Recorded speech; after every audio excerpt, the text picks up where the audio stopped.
जय श्री कृष्ण मित्रों, KD story channel में एक बार फिर से आपका हार्दिक स्वागत करता हूं। इस चैनल पर जहां आप सुन रहे हैं श्री कृष्ण की प्रेरणा, आशा और आत्मविश्वास की कहानी। द्वारका नगरी में एक युवा बालक आरव अपनी असफलताओं से निराश होकर बैठा था। उसके सपने बड़े थे, लेकिन हर प्रयास में वह असफल हो रहा था। जीवन उसे कठिन लग रहा था और उसने खुद को भाग्य के भरोसे छोड़ दिया था।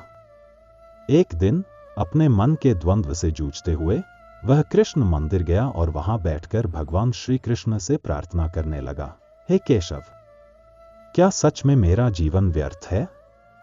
क्या मेरा कोई उद्देश्य नहीं? तभी मंदिर के पुजारी ने उसे देखा और मुस्कुराकर कहा, बेटा, क्या तुम सच में जानना चाहते हो कि जीवन में सफलता कैसे पाई जाती है? आरव ने सिर हिलाया।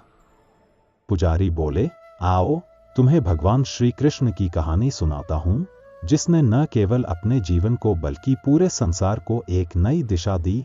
कृष्ण का जन्म ही संकटों से भरा था। जन्म लेते ही उनके माता पिता को कारागार में डाल दिया गया था और उनके मामा कंस ने उन्हें मारने की कोशिश की। लेकिन क्या कृष्ण ने हार मानी? नहीं।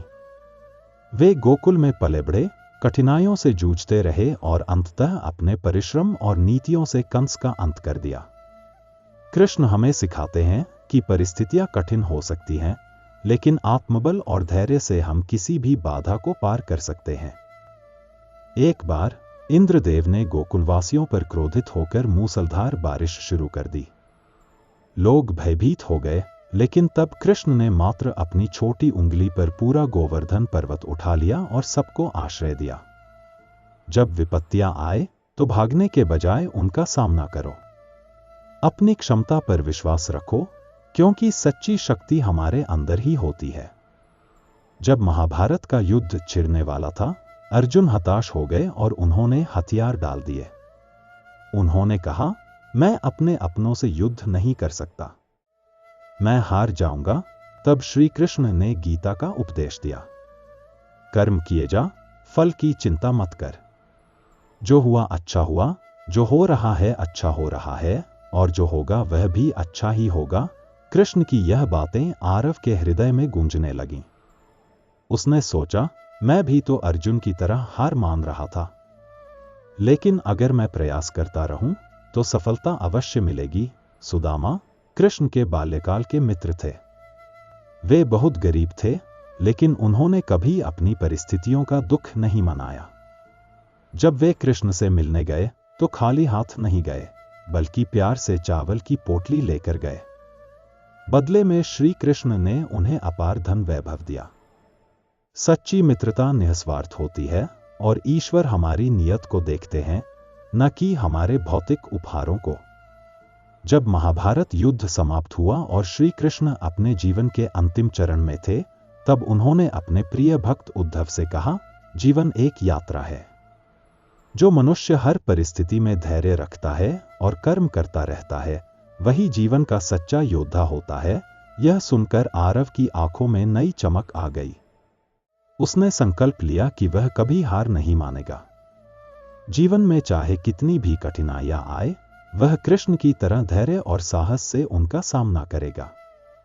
हर दिन एक नई शुरुआत है, हर असफलता एक नई सीख है, और हर प्रयास सफलता के द्वार खोल सकता है। उसने अपने जीवन को नई उम्मीद और उत्साह के साथ अपनाने का निर्णय लिया। जो सही कर्म करता है, भगवान उसी का साथ देते हैं। आरव की नई यात्रा। कृष्ण के मार्ग पर आगे बढ़ते हुए आरव अब पूरी तरह बदल चुका था। उसके मन में अब कोई संदेह या डर नहीं था। उसने खुद से वादा किया कि वह श्री कृष्ण की दी हुई सीखों का पालन करेगा और जीवन में कभी हार नहीं मानेगा। अब सबसे बड़ा सवाल था, क्या करना चाहिए? जीवन में लक्ष्य प्राप्त करने के लिए वह किस मार्ग पर चले? श्री कृष्ण की रणनीति, योजना बनाना अनिवार्य है। आरव ने सोचा कि जब महाभारत का युद्ध हुआ था, तब श्री कृष्ण ने पांडवों की हर कदम पर मदद की थी। लेकिन उन्होंने केवल प्रेरणा ही नहीं दी, बल्कि एक रणनीति भी बनाई थी।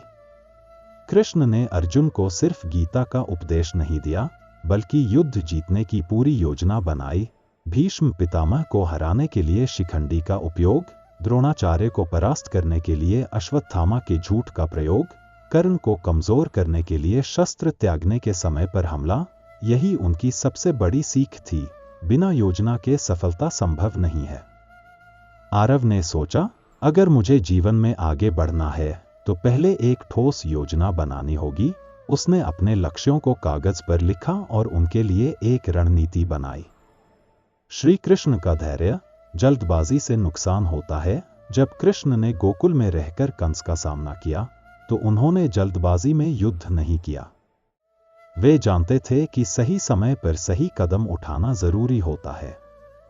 इसी तरह जब अर्जुन युद्ध के मैदान में हताश हो गए थे तो कृष्ण ने उन्हें पहले धैर्य रखने की सलाह दी और फिर उन्हें कर्मयोग का पाठ पढ़ाया। आरव ने भी समझा कि हर चीज तुरंत नहीं होती। मेहनत का फल धीरे धीरे मिलता है। उसे धैर्य रखना होगा और लगातार अपने लक्ष्यों की ओर बढ़ना होगा। कर्म का सिद्धांत, मेहनत ही असली धन है। आरव ने इस सिद्धांत को अपने जीवन में उतार लिया। वह मेहनत करने लगा, लेकिन फल की चिंता करना छोड़ दिया। उसने सोचा, अगर मैं अपना 100% दूंगा तो सफलता अपने आप मेरे पास आएगी। अब वह हर दिन अपने लक्ष्यों के लिए मेहनत करता, अपने डर को दूर रखता और सकारात्मक सोच के साथ आगे बढ़ता। सच्ची मित्रता। अच्छे लोगों का साथ जरूरी है। श्री कृष्ण और सुदामा की मित्रता अमर है। कृष्ण ने अपने मित्र को कभी नहीं भुलाया और जब सुदामा संकट में थे तो उन्होंने बिना किसी दिखावे के उनकी मदद की। आरव ने भी समझा कि सही लोगों के साथ रहना बहुत जरूरी है। उसने नकारात्मक सोच वाले लोगों से दूरी बना ली और उन दोस्तों को चुना जो उसे आगे बढ़ने के लिए प्रेरित करते थे। जीवन में उत्साह बनाए रखना। श्री कृष्ण की बांसुरी उनकी पहचान थी। लेकिन क्या आपने कभी सोचा है कि वह इसे हमेशा अपने साथ क्यों रखते थे? बांसुरी हमें सिखाती है कि जीवन में मधुरता और आनंद होना चाहिए। जब भी हम निराश हों तो हमें कुछ ऐसा करना चाहिए जो हमें खुशी दे। समय बीतता गया और आरव की मेहनत रंग लाई। उसने अपने सपनों को पूरा करना शुरू कर दिया। वह अब आत्मविश्वासी, साहसी और खुश रहने वाला व्यक्ति बन गया था। एक दिन जब वह फिर से उसी मंदिर गया जहां उसने यह यात्रा शुरू की थी, तो पुजारी ने उसे देखकर मुस्कुराते हुए पूछा, क्या अब भी तुम्हें अपने जीवन पर संदेह है? आरव ने हंसते हुए जवाब दिया, बिल्कुल नहीं। अब मैं जानता हूं कि हर दिन एक नई उम्मीद के साथ उठना चाहिए।